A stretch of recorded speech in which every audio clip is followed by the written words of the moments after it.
Hey, so as you can see by the title, today I'm going to be talking about how I knew I was trans. And this video might be a little bit short, maybe a little bit rushed, because I have half an hour until I need to leave to get a train for a doctor's appointment. So I need to wrap this up in like less than 20 minutes and get myself ready and go. So it's kind of going to be like a little brief thing. I'm going to try not to mumble or ramble too much, because I know that I do that a lot. So I'm going to make a conscious effort to kind of just get across what I need to say and not go off on tangents and that sort of thing. But if this video is a little bit brief and there's anything that you want me to expand on or any questions you want me to ask that I didn't answer in the video, leave a comment down below, ask me, tell me what you want to know, and I'll obviously reply and let you know.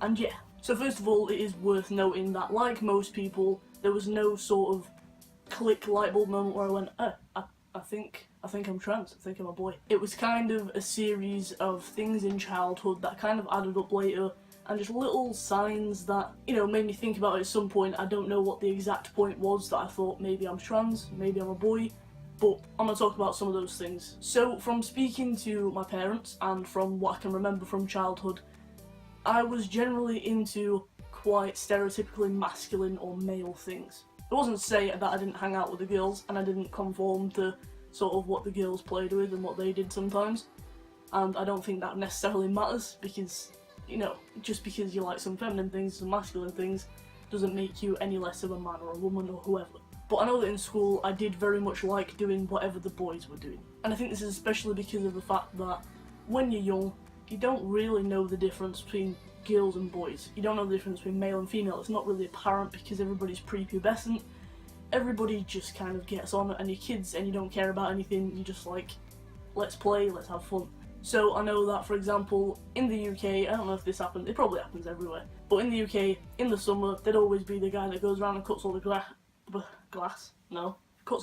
that would be bad for children to play in, cuts all the grass on the field, and so there'd be like big clumps of loose bits of grass everywhere. So the girls generally would go around and collect all these big clumps of grass, not glass, and make like birds' nests out of it. They make nests and put all flowers in and make it all pretty and nice, even though birds never went near it.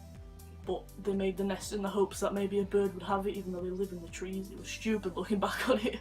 But I tried to do that, and I was like, this is boring. I got bored of it pretty quickly, and I would kind of be the one running around kicking all the birds' nests, because I was a little twat, or having grass fights with the lads. And I was also one of those kids who asked people if they had hay fever with a clump of I can't say grass, with a clump of grass behind my back, and if they said yes or no, they'd get grass thrown at them. So I probably caused a lot of people with hay fever hell. So if I threw grass at you and you had hay fever, I'm sorry about that. I was a twat, sorry.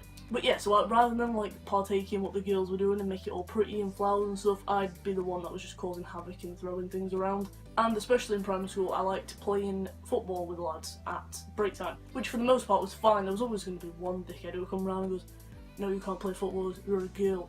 But to be fair, I was like 10 times better than them. I was mint at football in primary school. Now I'm probably crap. I got fat and I don't exercise. But yeah, so I generally like to do what the lads were doing.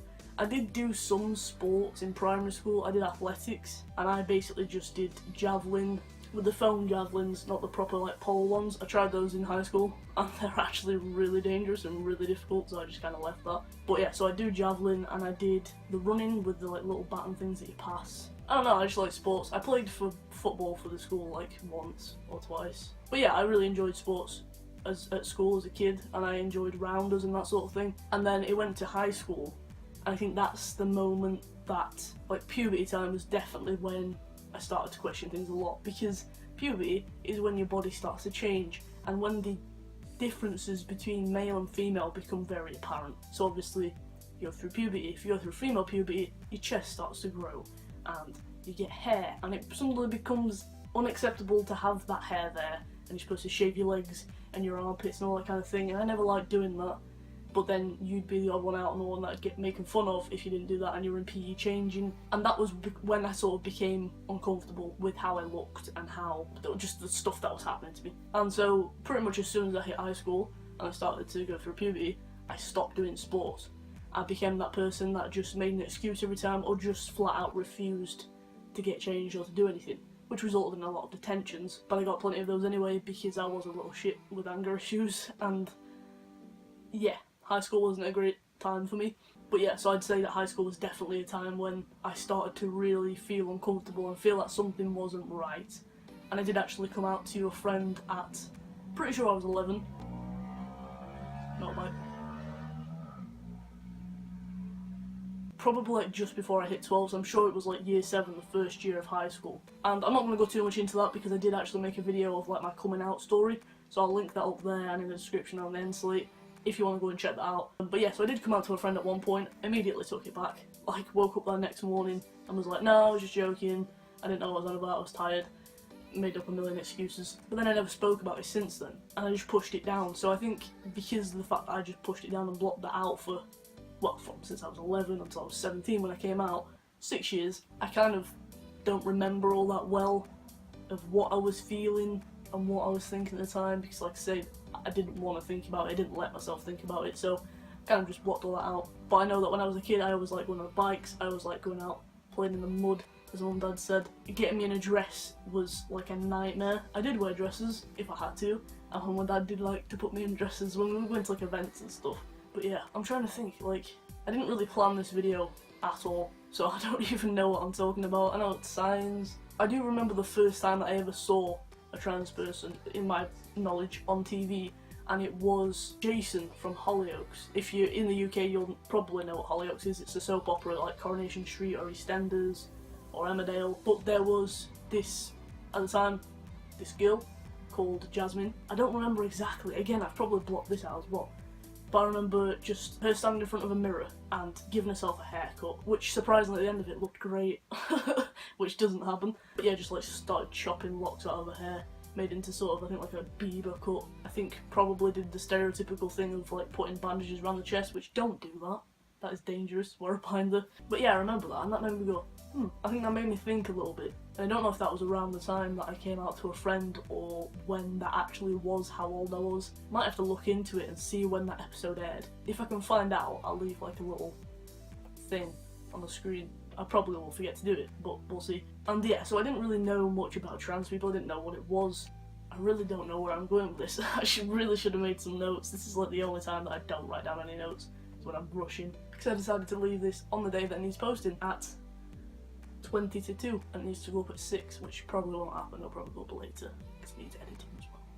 But yeah, I think the signs I can think of is just general like wanting to be included with the lads, and then sort of in high school as well everything was split up, whereas in primary school we'd all get changed, the guys and the girls, in one room in a classroom, uniform off, put your PE kit on, you go to the hall, you do your thing. If you forgot your PE kit, you did it in your pants and your polo shirt, and that was a normal thing because puberty wasn't a thing and everybody was basically the same. So the differences weren't exactly apparent. Whereas in high school, again, everything becomes segregated. The girls got changed in one place and the guys got changed in one place, and you'd often get split up for PE. You sometimes did mixed stuff, but then like there'd be a girls' version of things. Netball instead of basketball, which I hated because I really liked basketball. I got a basketball hoop put in my garden in year 6 after I did my SATs. That was like my SATs present. I wanted a basketball hoop. But I hated netball because basically it's just you standing when you get the ball and you're not allowed to tackle, so it's like the girly safe version, which is stupid. And then like instead of doing proper tackle rugby, we'd do tag rugby where you'd wear a belt with 2 velcro little things. Instead of tackling the person, you'd grab the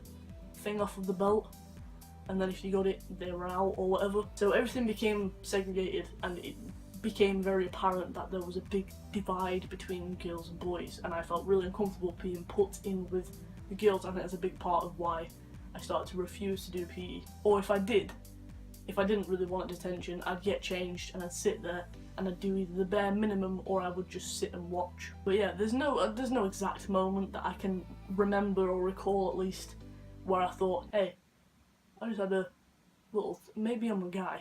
That didn't really happen. I think there was just kind of signs and things leading up to it, and things that I'd seen and things that I'd thought about. And again, I'd blocked out a lot of it for quite a long time, so that's probably what's hindering my memory. That, and that I've got a terrible memory anyway, so. But yeah, so I think I've done a terrible job of explaining this. I really should have written down some notes, I apologise for that. I hope it's not been too rambly, at least if I've talked a bit slower and not mumbled all the way through. It's an improvement, I guess. But yeah, like I said, if there's anything that you want to know specifically, any questions you want to ask about, anything you want me to expand on a little bit, leave a comment down below.